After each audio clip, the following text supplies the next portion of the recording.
Hermanos, Dios les bendiga. Bienvenidos una vez más al canal Apología Adventista, cuyo objetivo es profundizar y estudiar la palabra de nuestro Dios.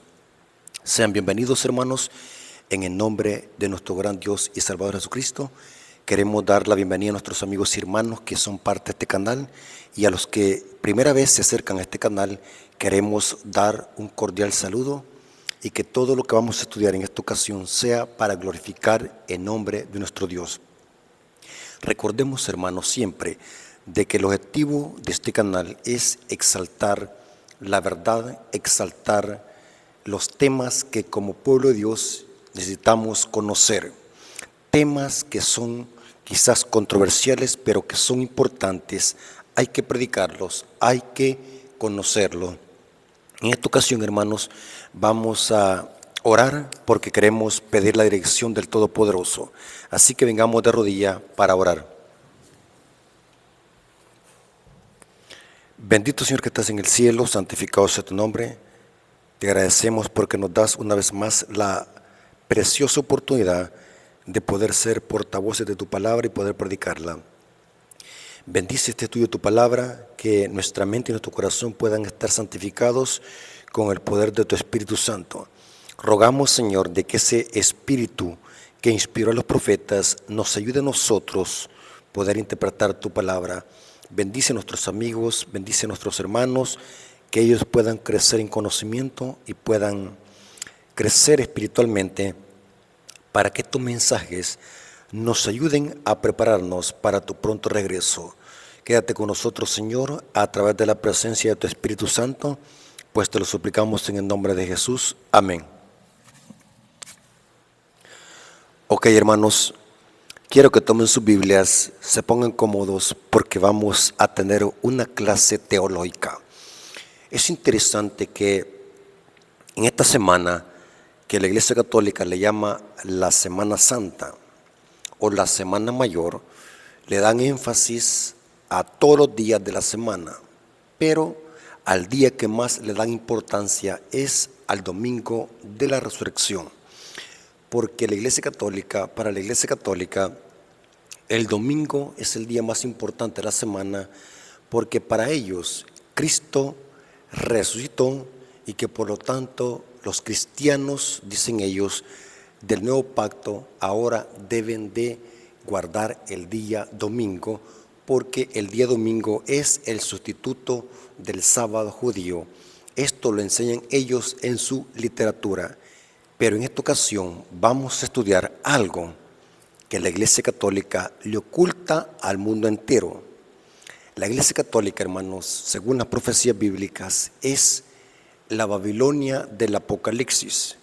Y cuando hablamos de esta manera, no estamos hablando en sí de las personas, sino que estamos hablando de los sistemas falsos de religión que están contemplados en las profecías de Daniel y Apocalipsis.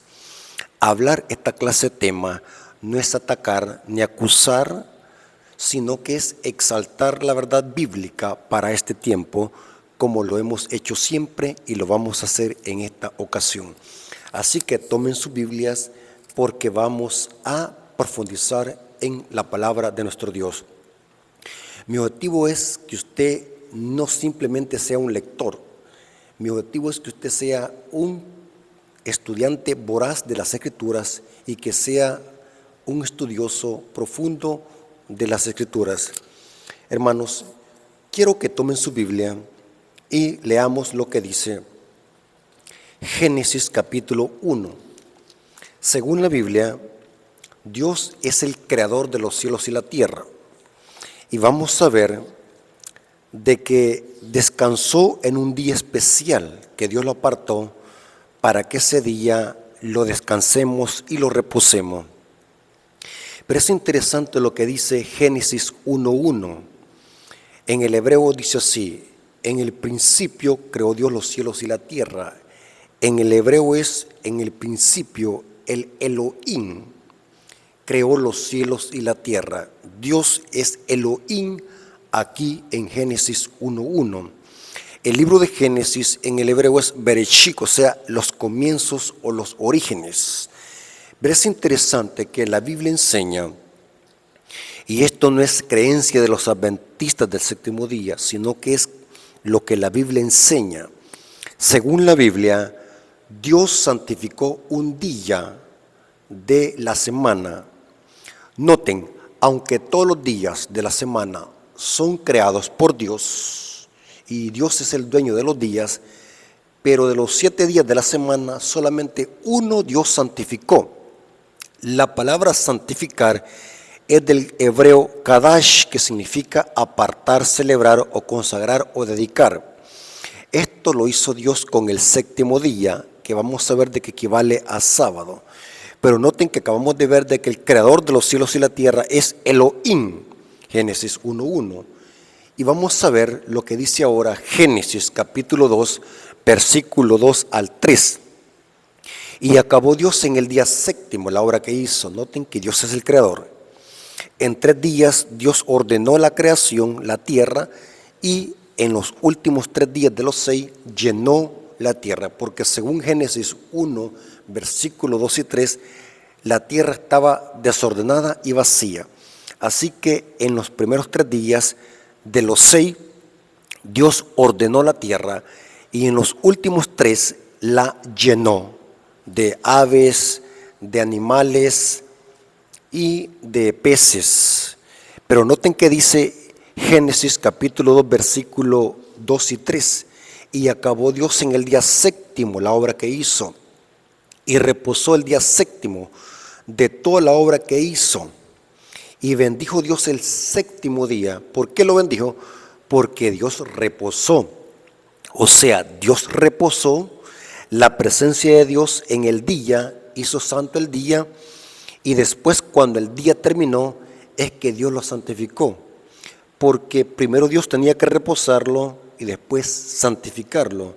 Porque al principio del día no podía Dios santificarlo, porque es la presencia de Dios que hace santa las cosas, y en este caso el día. Y aquí dice, y bendijo Dios el día séptimo, porque antes lo reposó, y lo santificó, porque en él reposó de toda la obra que había hecho en la creación. Interesante, el séptimo día es el día santo, que significa apartado de los demás días para un uso especial. El sábado es el monumento recordativo de la creación de Dios.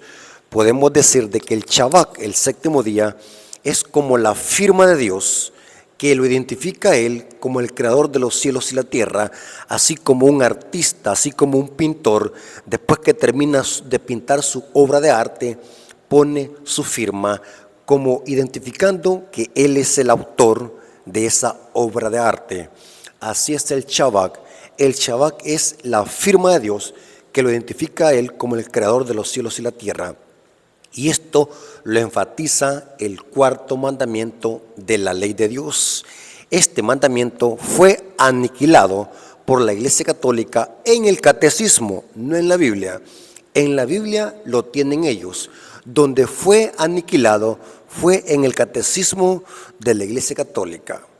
Este mandamiento fue aniquilado y fue puesto en lugar de él el mandamiento católico que dice santificar los domingos o las fiestas de guardar. Pero noten cómo dice el cuarto mandamiento, Éxodo 20:11. Lo voy a leer en la Biblia Católica Jerusalén. Es la Biblia oficialmente aceptada por la Iglesia Católica a nivel mundial. Es la Biblia que usa el Papa para dar sus cátedras, para dar la misa, sus catequesis y sus homilías.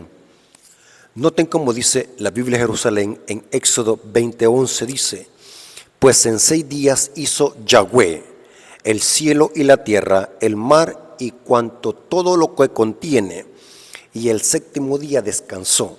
La pregunta es, ¿cuál es el séptimo día? ¿Quién define qué es el séptimo día? Porque alguien puede decir, bueno, yo empiezo a trabajar desde el lunes, entonces para mí el séptimo día es el domingo. Pero ese es un método incorrecto de contar los días, porque quien define la semana y los días es Dios, no mi trabajo. ¿Me doy a explicar? No depende de tu trabajo, sino depende de lo que Dios dice en su palabra. ¿Cuál es el séptimo día? Según la Biblia, el primer día de la semana es lo que le llamamos domingo y el séptimo día es el sábado o el Shabbat. Noten cómo dice la Biblia católica. Por eso bendijo Yahweh el día sábado y lo hizo sagrado. ¿Cuál es el séptimo día? La Biblia católica es más clara. Dice que es el sábado. Por eso Dios hizo sagrado este día. El sábado no podemos nosotros tomarlo para ir a trabajar o hacer cosas innecesarias. Es claro que el mandamiento está prohibiendo las obras egoístas e innecesarias. Porque Cristo dijo en Mateo 12, versículo 12, que es lícito hacer el bien a nuestro prójimo. Son cosas que no están programadas y que son cosas especiales que se hacen para ayudar a nuestro prójimo. Pero el mandamiento es claro, 6 días trabajarán y harás todas tus obras, mas el séptimo día es reposo para los judíos. Negativo. El texto dice, reposo para Jehová tu Dios. Y es el sábado. Ahora, sigamos estudiando la Biblia a profundidad. Según la Biblia, el creador de Génesis es Cristo. Porque Génesis, el Bereshit dice, en el principio creó Elohim los cielos y la tierra. Noten, en el principio. Ahora, ¿quién es el creador de Génesis 1:1? Bueno, vamos a dejar que la misma Biblia sea su propio intérprete. Noten cómo dice Juan, capítulo 1, versículo 1 al 3. El creador de Génesis 1:1 es Cristo, el Verbo. Noten cómo dice, en el principio el Verbo, esta palabra es del griego koine, palabra, el Verbo, el logos. Y el Verbo era con Dios y el Verbo era Dios. Está hablando de Cristo aquí. Juan en el capítulo 1 presenta a Cristo como el Verbo de Dios. Eso lo enfatiza el versículo 14. Y noten cómo sigue diciendo el apóstol Juan, hablando del Verbo. Este era en el principio con Dios. Noten que el Verbo existía antes del principio, porque el Verbo es el creador. Todas las cosas por Él fueron hechas. ¿Por quién? Por el Verbo, que es Cristo. Y sin Él nada de lo que ha sido hecho fue hecho. Esto significa que si armonizamos Génesis 1:1 con Juan 1:1, es más que claro de que el creador de Génesis 1 es Cristo, el Verbo de Dios. Esto lo enfatiza Pablo en Colosenses 1, versículo 16 al 17. Dice, porque en Él fueron creadas todas las cosas, las que hay en los cielos y las que hay en la tierra, visibles e invisibles, sean tronos, sean dominios, sean principados, sean potestades, todo fue creado por medio de Él y para Él. Él es antes de todas las cosas y todas las cosas en Él subsisten. Es interesante que Cristo fue el que reposó en sábado, reconociendo de que Él es el creador de los cielos y la tierra. En otras palabras, la función del sábado primordialmente es señalar a Cristo como el único creador de los cielos y la tierra, porque Cristo es el creador de Génesis 1:1. Repetimos para que quede claro, la función del sábado al principio cuando fue creado por Dios, por Elohim, es darle la función de que ese día nos señala a Dios como el creador de los cielos y la tierra. Por esa razón, este día tan especial que es santo, Dios lo colocó en medio de su santa ley, como lo vimos en Éxodo 20, versículo 8 al 11. Cuando los hijos de Dios descansan en sábado, cesan de hacer sus obras cotidianas, estamos reconociendo que Dios, que es Cristo, es nuestro único creador de los cielos y la tierra. Interesante. Otro dato interesante que no podemos pasar por alto, hermanos, es que en Génesis 1:1 encontramos a Elohim creando los cielos y la tierra. El nombre Elohim es el nombre plural de Dios, es como decir dioses. Es evidente que al analizar el relato bíblico de Génesis 1 y Génesis 2, encontramos al Padre y al Hijo creando.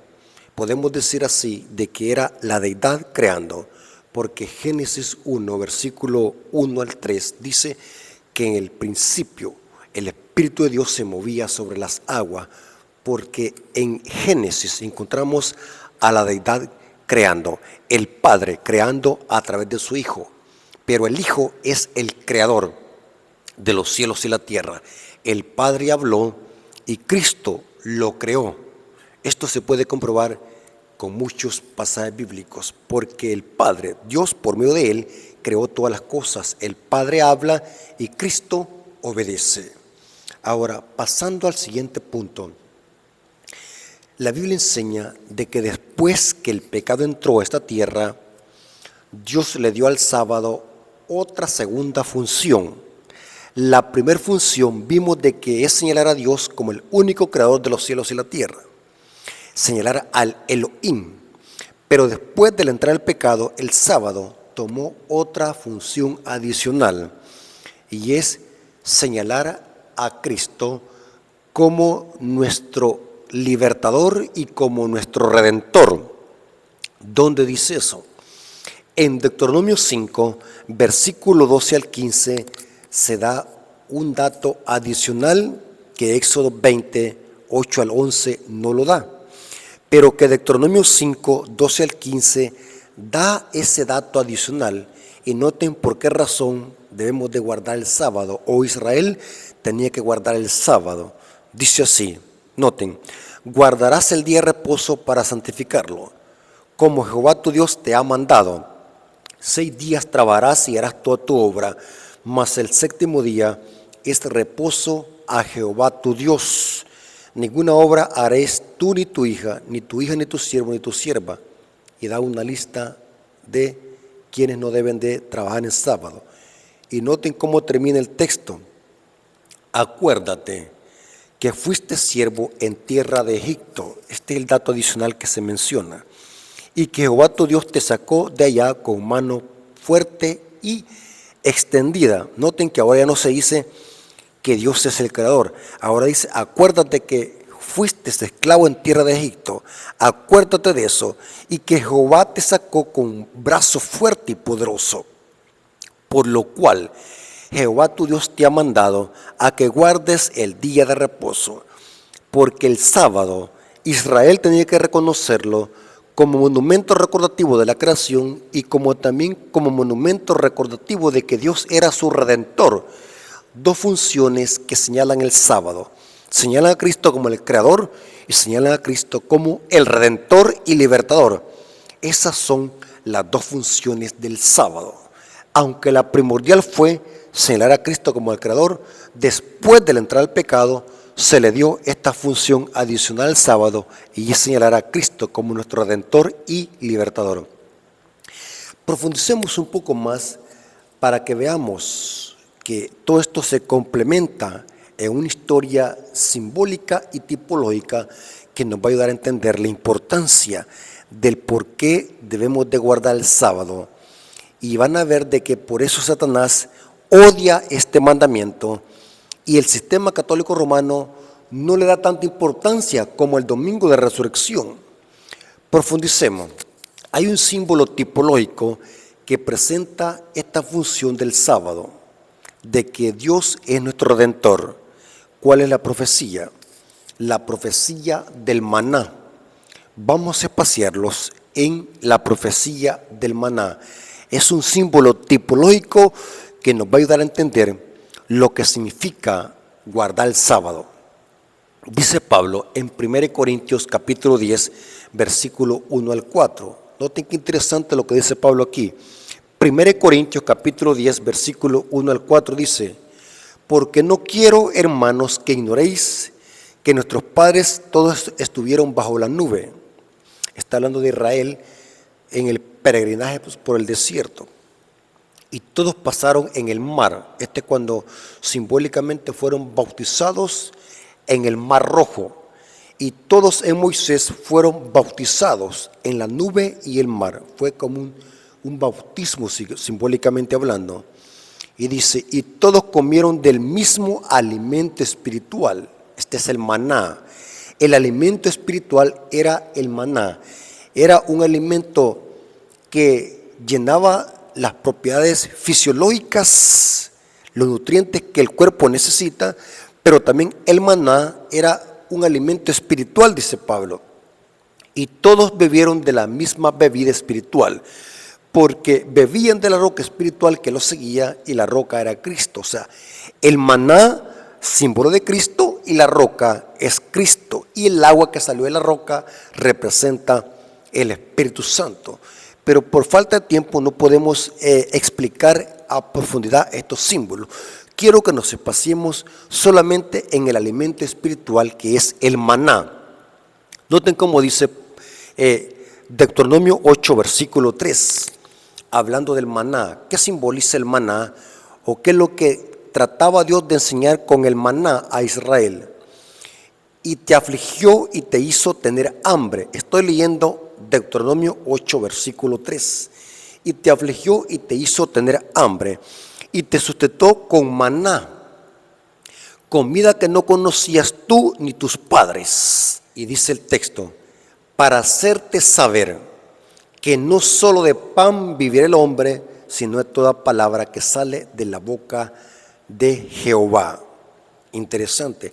El maná era un pan físico que se podía comer, que descendía del cielo, satisfacía las propiedades que el cuerpo necesita, los nutrientes, las proteínas, los minerales que el cuerpo necesita, pero también ese alimento del maná era un alimento espiritual. Acabamos de leerlo claramente en la palabra de nuestro Dios. Ahora bien, ¿por qué es importante que nosotros conozcamos el símbolo del maná? ¿Y qué tiene que ver el maná con lo que estamos estudiando del sábado? Que el sábado es símbolo o monumento recordativo de la creación y de redención. Vamos a ver lo que está encerrado en la profecía tipológica del maná, porque el maná representa a Cristo, la comida espiritual. Ahora, para saber cuál es el significado profundo del maná, vamos a ver algunos elementos que encontramos en Éxodo 16. Les voy a poner el contexto para que podamos nosotros entender los versículos que vamos a leer. Dios, después de que sacó a Israel de Egipto, tenía que darles de comer comida y bebida. La comida era el maná y la bebida era el agua que salió de la roca. Para poder subsistir en un desierto, tenemos que tener agua y tenemos que tener ¿qué? Comida. Y Dios, por 40 años, le dio de comer a Israel maná, la comida física, y agua, la bebida física, pero también era una bebida espiritual. ¿Me doy a explicar, hermano? O sea, el símbolo tenía un contexto profundo, y era que también eso era espiritual, porque estos símbolos representaban a Cristo. Dios lleva a Israel al desierto y les da de comer maná. Y es interesante que al examinar Éxodo 16 está la historia del maná. Dios les dice a los israelitas a través de Moisés, se le conoce aquí como una escuela, les está enseñando, porque aquí está Dios enseñándole a Israel lo que desconocían en Egipto, porque venían de una tierra extranjera. Por lo tanto, Dios tenía que enseñarles cómo debían de respetar el sábado. Y es interesante que Dios a través de Moisés les dice a los israelitas, miren, van a ir a recoger una porción por cada persona, un gomer por cada persona. No van a recoger doble porción, solamente una porción para cada persona. Si recogen doble porción, se les va a engusanar y va a heder para el día siguiente. Donde sí van a recoger doble porción va a ser en el sexto día, porque el sábado no va a haber maná. Noten que el mandato era claro. Durante la semana solamente recojan un gomer por cada miembro de familia para que coman. Eso les va a ayudar a mantenerse durante todo el día. Pero en el sexto día, que equivale a viernes, allí sí van a recoger doble porción. porque el sábado no va a haber. Y dice la historia que los israelitas hacían lo contrario. Durante la semana recogían doble porción, dudando de que no hubiese el siguiente día. Y cuando hacían eso, el siguiente día les amanecía el maná que hedía y criaba gusanos. Noten qué extraño. Lo que cría gusanos, hermanos, es un cuerpo muerto, un cuerpo putrefacto, pero no el pan.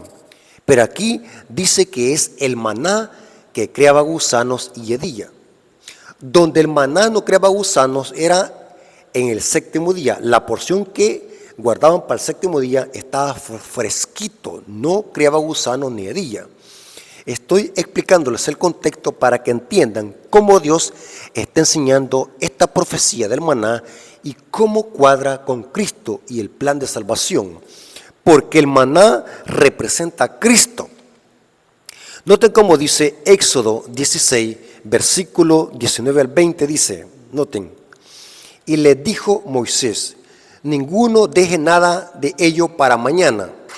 O sea, lo que está diciéndole Moisés, cómanse, recogen lo que van a comerse diariamente, no vayan a dejar para mañana. Mas ellos no obedecieron a Moisés, sino que algunos, siempre hay incrédulos en el pueblo, dejaron de ello para otro día, y crió gusanos y hedió y se enojó contra ellos Moisés. Noten, creaba gusano y hedía, pareciera que era un cadáver. Y noten cuando se obedecía lo que Dios había dicho, donde se tenía que recoger doble porción era en el sexto día, para que lo que se guardara estuviese fresco para el séptimo día. Dice Éxodo 16, versículos 23 al 24, y les dijo, esto es lo que ha dicho Jehová, mañana es el santo día de reposo, el reposo consagrado a Jehová. Yo no sé los católicos y protestantes de dónde habrán sacado esta blasfemia que dicen de que el sábado es para los judíos. Dice el texto, reposo consagrado a Jehová. Lo que habéis de cocer, cocedlo hoy, y lo que habéis de cocinar, cocinadlo hoy. Y todo lo que os sobrare, guardadlo para mañana. Y ellos lo guardaron hasta la mañana, según lo que había dicho Moisés, y no se engusanó ni hedió. ¿Por qué, hermano? Porque Dios así lo había establecido. Para el séptimo día, el maná no hedía ni criaba gusano. Ahora, ¿qué es lo que cría gusano? Es solamente un cuerpo que ha muerto, un cuerpo putrefacto, un cadáver, es que cría gusanos y hiede, no el pan. ¿Por qué un pan va a heder? Yo conozco pan de que al dejarse por muchos días cría un hongo, le salen unos vellos, unos pelitos anaranjados o tipos amarillos cuando el pan está mucho tiempo guardado. Pero nunca he visto que le salga gusano ni que hieda, porque en sí lo que hiede es un cuerpo muerto. Ahora, ¿qué está tratando Dios de decir aquí en esta profecía del maná? Lo vamos a descubrir. Aquí vemos un misterio que la misma Biblia nos va a ayudar a entender este misterio.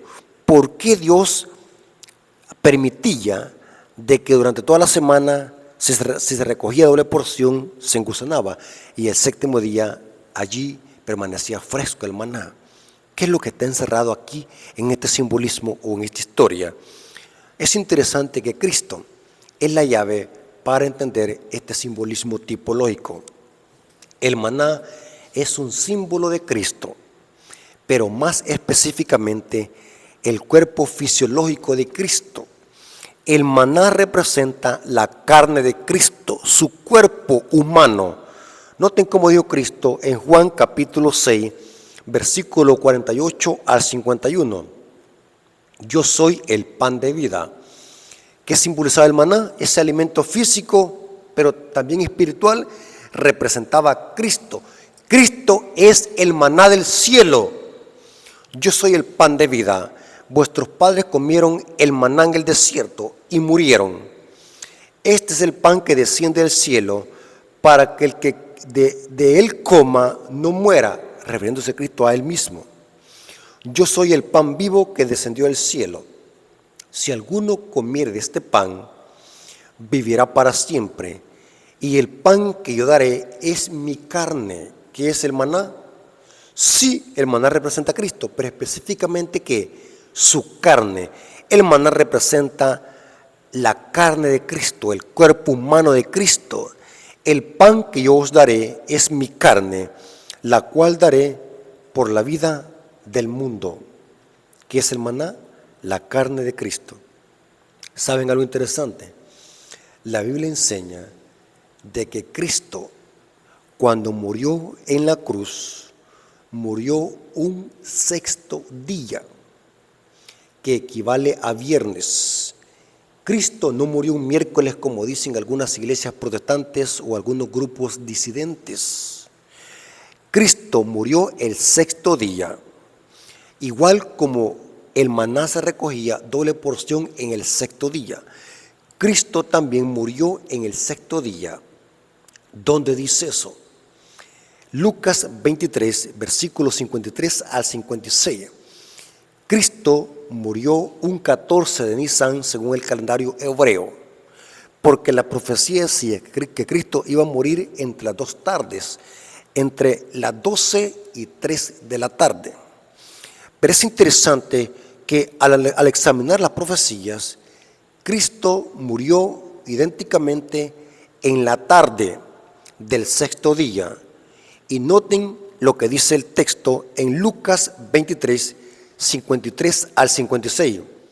Y quitándole, le envolvió en una sábana y lo puso en el sepulcro abierto en una peña, el cual aún no había puesto.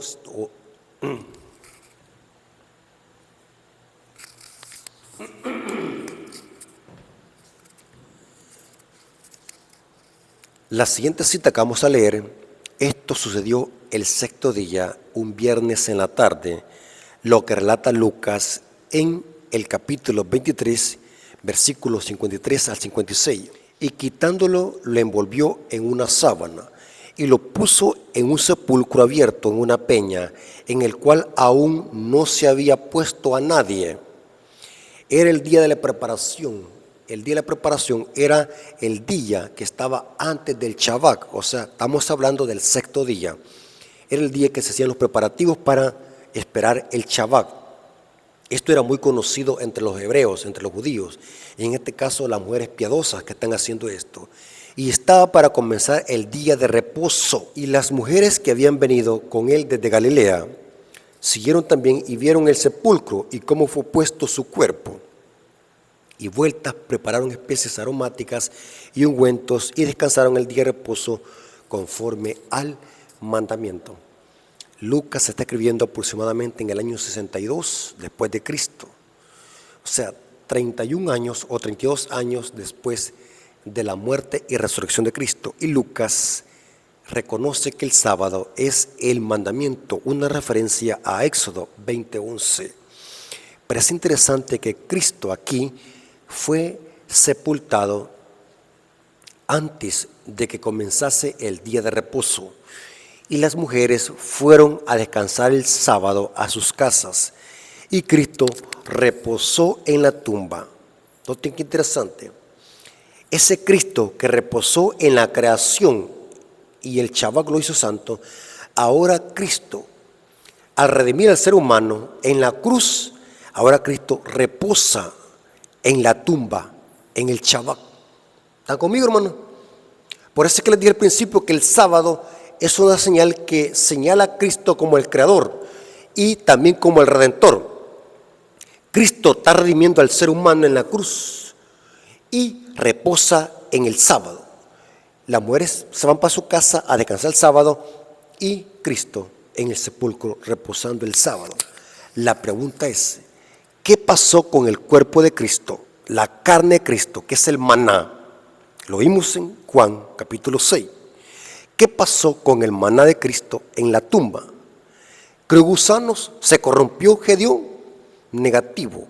La profecía decía que el cuerpo de Cristo, que es el maná, no iba a sufrir corrupción, o sea, no iba a crear gusanos ni iba a heder.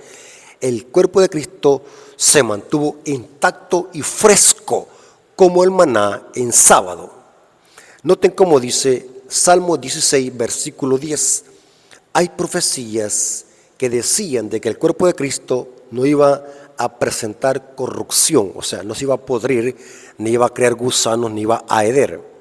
Salmo 16, versículo 10 dice: porque no dejarás mi alma en el Seol, ni permitirás que su santo vea corrupción. Esto era una profecía referente a Cristo. Es interesante que Cristo en el sepulcro no vio corrupción. Su cuerpo se mantuvo intacto como el maná en el sábado. Noten cómo dice el apóstol Pablo. Pablo, citando este salmo, dice en Hechos 13, versículo 30 al 35. Pablo está hablando de la resurrección de Cristo y hace alusión al Salmos 16:10.